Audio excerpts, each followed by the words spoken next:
Plymouth High senior Garrett Esch is with us here after practice preparing for Lincoln High. You guys are 3-1.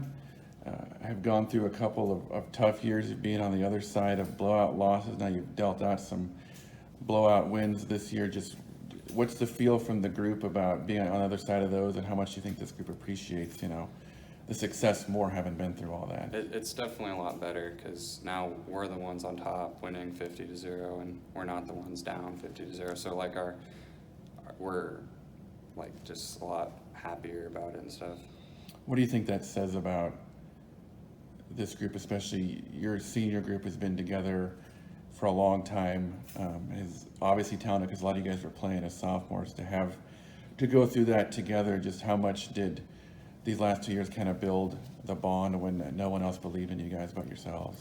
Oh yeah, definitely. Our bond is a lot tighter now than it was. So tell me about what it's like in this senior class. Just how many of these guys have you known since you were like 6 or 7 and things like that? Oh yeah, there's at least half of them I've known since elementary school, and the other like half of them I met when I first started playing football in 7th grade. So, and we've just stuck together since then. We've had this big of a class since like then too, and we've all stuck together and lost maybe like 2 to 3 guys. So it's pretty nice having everyone. Do you guys have any sort of internal, sort of joking rivalries about things, about who's better at this or that, or do you guys compare stats on the sidelines after someone scores a touchdown, or kind of, what's it like to be when you're around a group that just knows each other so much? I'm sure there's playful joking going on. Oh yeah, when CJ was playing, we'd always joke around about how like Brody's better and stuff, and like me and Mason always go back and forth about who's better, but we usually don't like compare stats or any of that stuff. It's just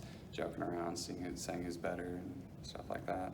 So tell me a little bit about your injury history. I don't think that you've had more than maybe a handful of games where you've ever been healthy in your career. Kind of take us through that. Definitely haven't had many games where I was completely healthy, but I've had a lot of ankle sprains. I've had stress fractures in the top of my foot throughout like the last 3 years, and then just this last year I got shoulder surgery because I tore my labrum against Creighton Prep, and I just healed up mid-August. So when it happens that often, do you lean on parents, friends, faith? Kind of how do you kind of transgressed all of these injuries over the years when it's so often?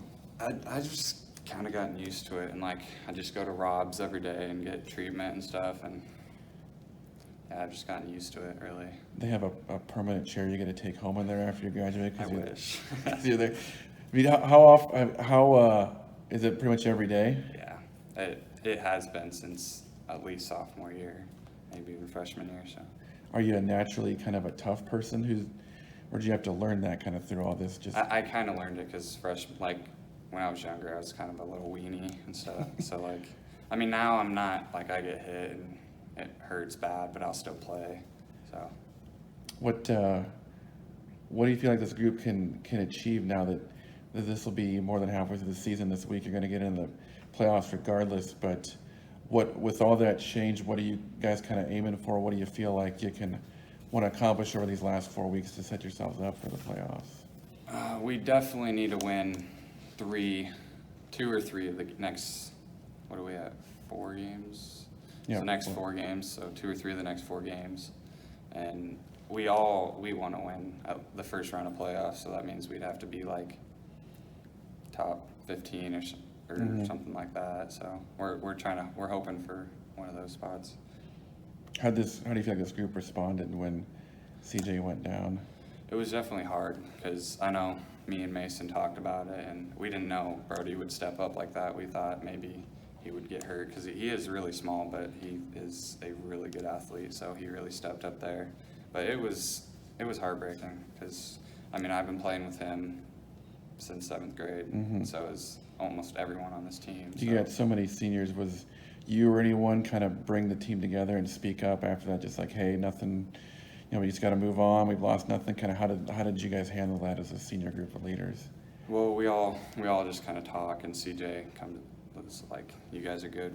You guys can still do this without me. I'm still here for you guys, and it was just like that. You guys feel like you're playing for him in a sense, since he has such a large I senior know, class. I know at least quite a few of us are, so. All right, Garrett, we'll see you out there Friday. Yep.